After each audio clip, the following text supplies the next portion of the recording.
Growing up, my father talked about Henry L. Gavigan. My father called him Henry L. Gavigan. And father had one of his poems. And I would never have heard of this man, or he would never have come to my attention otherwise. But the poem was quite remarkable because it was an elegy that Henry had written on hearing about the death of his mother. So it was a very powerful piece, very heartfelt, and it kind of showed the great love that he had for his mother and the great sense of loss that he felt. Henry L. Gavigan was my grandfather's first cousin. Their mothers were sisters. And the story was that Henry had immigrated to America as a young man, that he became a successful lawyer, an attorney, possibly even a judge, but he also had a passion for writing poetry. And in his native Clare in County Sligo, known as the Bard of Kilmactyke. When my father told this story, it created this impression of this kind of guy that had gone to America, had come good, had rose high in society. But after, I suppose, my father had passed away, the memory came back to me about this particular poem, and I suppose maybe with the passage of time I began to see the poem as something completely different to what the poem my father said. And immediately I kind of got to thinking, who really was this guy? I mean, if he had gone to America and if he had become a successful lawyer, surely there must be some record of him. And the other thing that I felt about him was that he must have more poems, he must have more pieces of work. So with that original poem, I kind of started on my search. I was aware of one other piece that Henry Gavigan had written. It was a song called The Hills of Kilmactyke, sung by a local musician, Colin O'Donnell. So that's where I started, chatted to Colin. He didn't have any other pieces by him. But the more people I began to talk to and the more direction I got on how to search it out, the more things I began to discover. And in fact, on one occasion I was told that there was possibly sizable collections of his work, possibly handwritten and posted home to neighbours and friends, but all lost, all gone.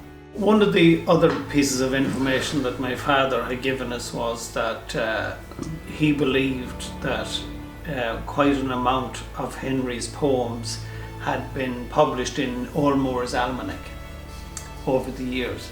Now, back over 100 years ago, this was a great kind of source of communication for people, and if the poems were usually of a kind of a romantic or a nationalistic nature, both of these things suited Henry perfectly.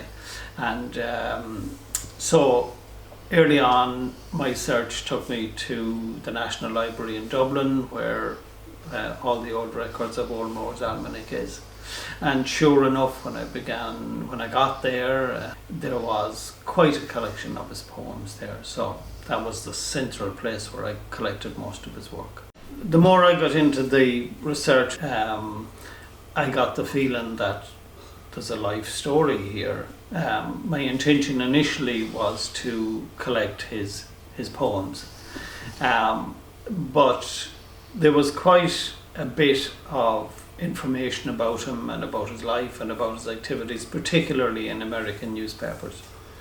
So I kind of took the idea that there might be a story in this, I suppose call it a biography. So I kind of began to tackle it then with that in mind.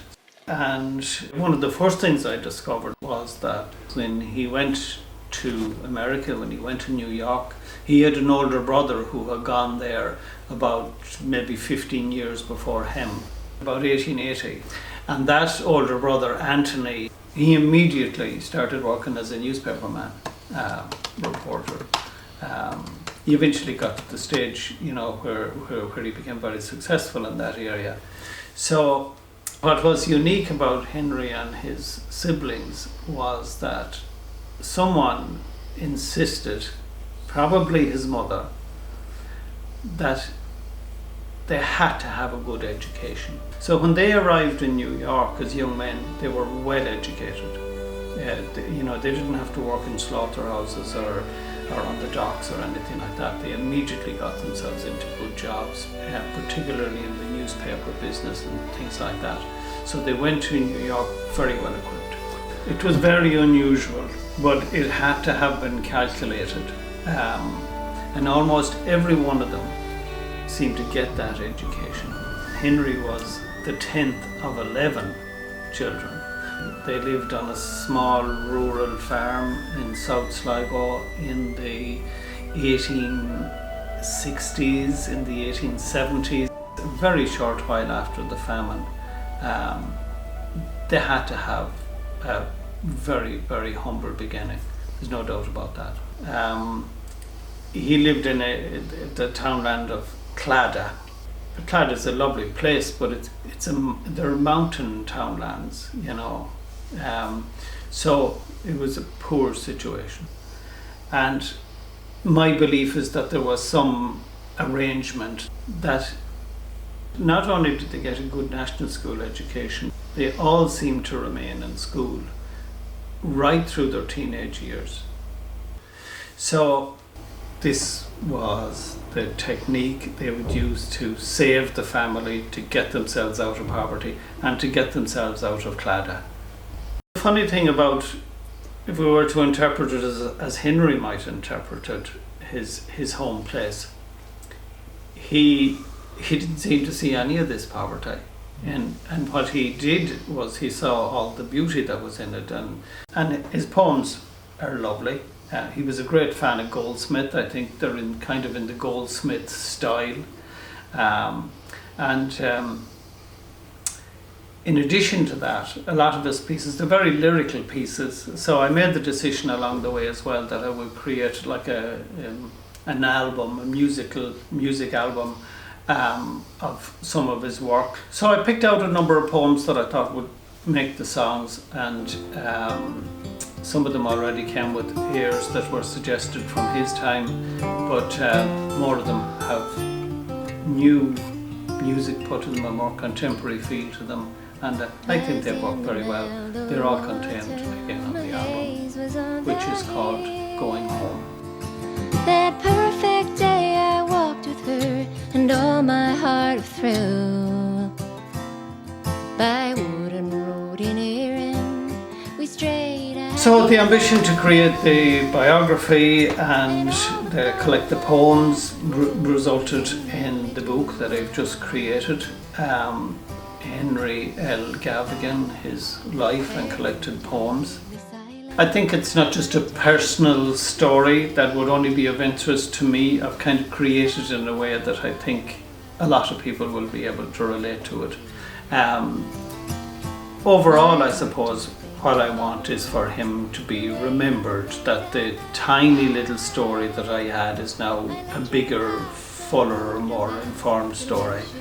And that's what I would like people to have, or that's what I would like to share with people.